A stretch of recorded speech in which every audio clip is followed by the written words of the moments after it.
Um assunto muito longo, um assunto muito amplo. Muitas coisas poderiam ser ditas sobre a coisa. Mas eu queria começar também chocando um pouco.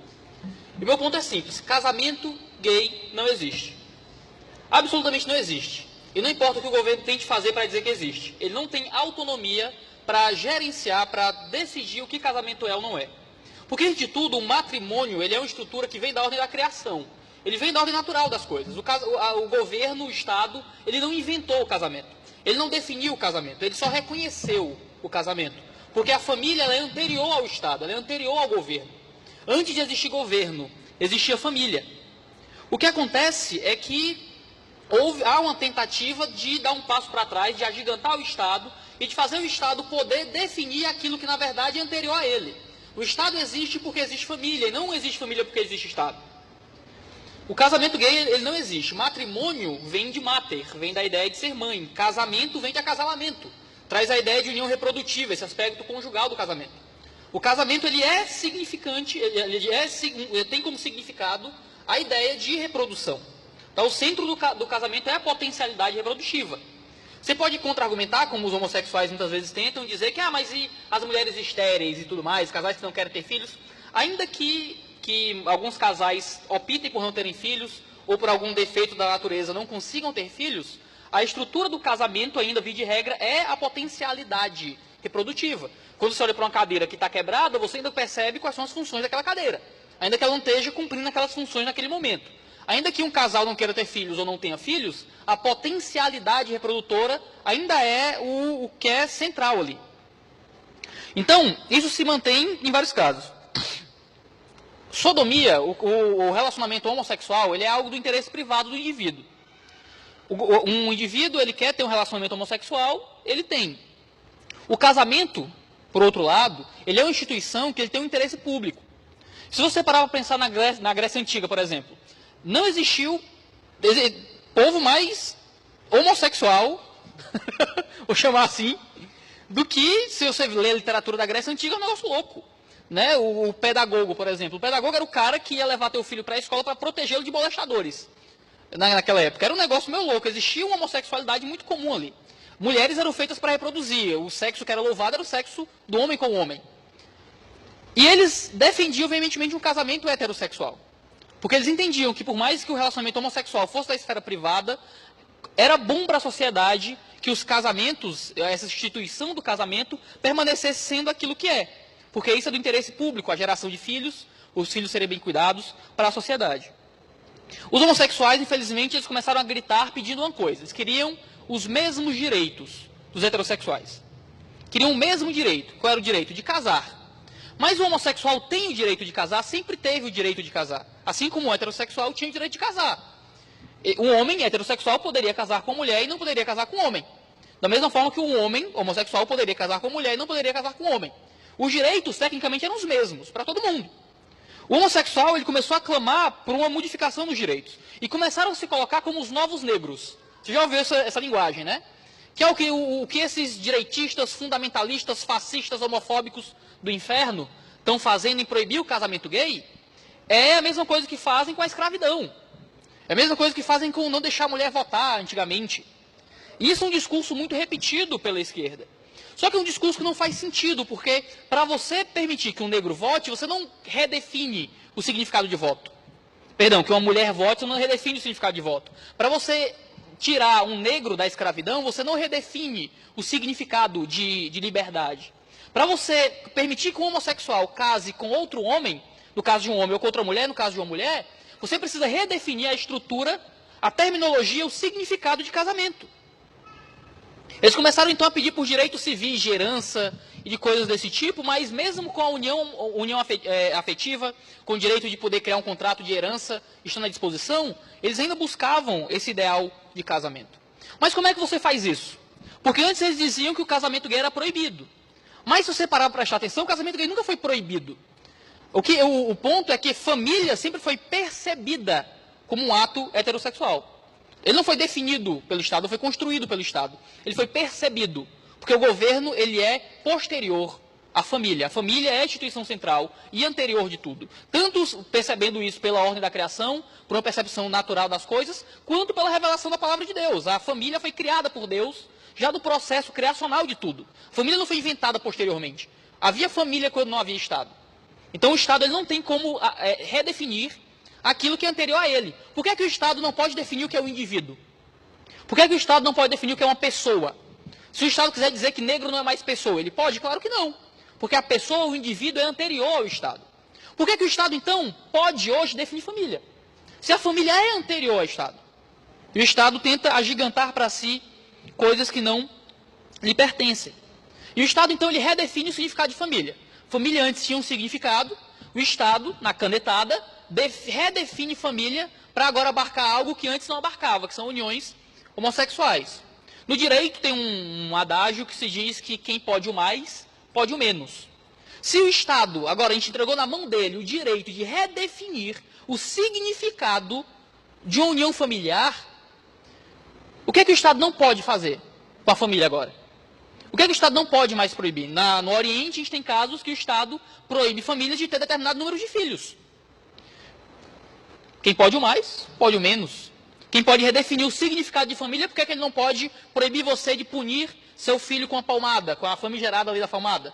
A famigerada lei Menino Bernardo, que proíbe pais de dar palmadinhas nos filhos quando eles cometem infrações familiares ali. 2 minutos, já. A gente reclama que o Estado se mete na família, mas a gente dá para o Estado o direito de redefinir todo o significado de família. E acaba que a gente tem uma série de problemas. Por exemplo, o pátrio poder, que agora se chama de poder familiar, é a ideia que antes era percebido da própria natureza de família, de que um pai ele tinha direitos sobre o filho responsabilidades com o pai e tudo mais. E isso era um direito que era percebido a partir da estrutura familiar. Agora, no entanto, uma vez que o casamento não é mais definido como uma unidade potencialmente reprodutora, para passar a ser nada mais que uma unidade consensual afetiva, o pátrio poder, o poder familiar, ele não é mais algo que provém da própria estrutura do casamento, mas ele é uma concessão estatal. Agora, a responsabilidade de pai para filho e os direitos de pai para filho e vice-versa não são mais algo que fazem parte da estrutura da família. Agora, é algo que o Estado lhe dá. E se ele dá, ele tira. Quem paga o flautista escolhe a música, não é? Então, acaba que a gente está agigantando o Estado. O casamento gay é um processo de agigantamento do poder civil. E acaba que isso gera uma diluição do casamento. O casamento, ele é heterossexual por causa de 3 pilares que o compõem.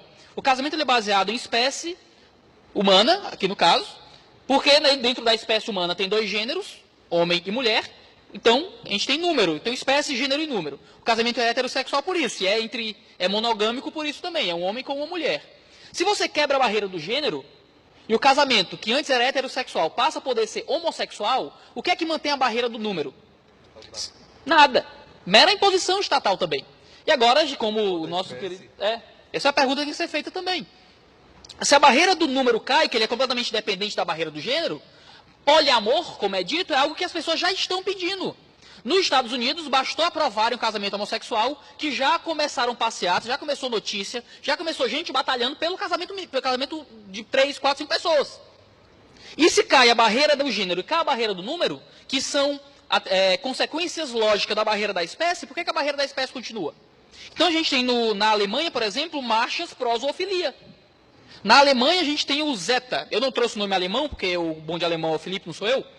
É os zoófilos engajados por tolerância e esclarecimento. É um grupo na Alemanha pedindo casamento zoófilo, com os mesmos argumentos que eram usados pelo pessoal que pedia casamento igualitário.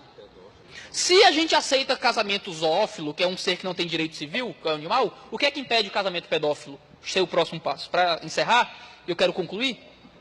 Se cabe tudo no casamento, o casamento não significa mais nada. Se cabe tudo dentro dessa instituição e ela é esticada ao ponto de enquadrar qualquer relacionamento humano, então o que é que o casamento ainda significa? Chesterton dizia que quando a gente está na beira do abismo, o único jeito de avançar é retroceder. Então espero que a gente possa repensar essas decisões aí. Eu confesso que tem dias que, olhando como o Brasil está, eu vou dormir de um modo bem kafkiano, sabe? Existe um registro de uma conversa com Franz Kafka, em que um amigo perguntou para ele: você acha que existe esperança, Kafka? E Kafka, um grande pessimista, respondeu: esperanças há muitas, mas não para nós. Eu, às vezes, tem dias que eu vou dormir pensando que, cara, será que essa batalha cultural, essa luta, falarmos sobre o assunto, será que isso vai dar algum resultado algum dia? Mas então eu tento dormir de modo mais paulino às vezes. Paulo escreveu em Romanos 8, versículo 24, porque na esperança fomos salvos. Ora, esperança que se vê não é esperança, pois o que alguém vê, como espera, mas se esperamos o que não vemos, com paciência o aguardamos. E claro que eu estou tirando o texto de Paulo do contexto, ele está falando da esperança futura, de céus, mas eu acho que a gente pode ter esperança. Eu acho que mesmo se você tiver uma escatologia pessimista, de que tudo vai piorar apesar da gente. Vai piorar apesar do nosso esforço. E se o mundo vai piorar, que nosso país nade contra a maré. Se o mundo vai piorar, que nós sejamos aqueles poucos que vão andar contra o caminho do ódio, contra o caminho da destruição das esferas, contra o caminho de um Estado gigantesco, contra o caminho daqueles que destroem instituições milenares que são basilares para a construção da sociedade civil. E ainda que não haja esperança para nós, a gente batalha uma batalha que não é só nossa. A gente batalha uma batalha pelos nossos filhos, pelos nossos netos. A gente batalha uma luta pelo mundo que há de continuar, mesmo depois que nós formos. Quantas revoluções, quantas mudanças de mentalidade, quantos países não foram transformados por causa de poucos, que eram tidos como loucos por um tempo, mas se transformaram todo o paradigma intelectual da sua sociedade. Minha oração é que a igreja possa ser esse tipo de maluco que crê contra a esperança. Que às vezes dorme triste, achando que não vai dar em nada, tudo só vai piorar e a gente só vai ser preso. A gente falou coisas aqui que eu olhei para o Felipe, cutuquei, cara, eu tenho certeza que a gente vai ser preso em sair daqui. Mas que a gente possa crer contra a esperança. Eu não sei para onde o Brasil vai, eu não sou vidente, minha pedra não é ametista, minha cor não é amarelo, eu não sou bom de prever o futuro. A gente pode ter algumas impressões, a gente pode ter alguns chutes, mas o que eu posso prever, o que eu posso controlar, digamos assim, é o modo como eu vou reagir. E o que você pode controlar é o modo como você vai reagir, por mais que a esquerda tente convencê-lo de que nem isso você tem controle, de que na verdade todas as circunstâncias moldam seus atos. Mas a gente pode controlar como a gente vai agir. Eu espero que a gente haja com fé. Podem levar a nossa liberdade, podem destruir as nossas instituições, mas nunca vão calar a nossa voz. Que a gente continue tocando a trombeta em Sião.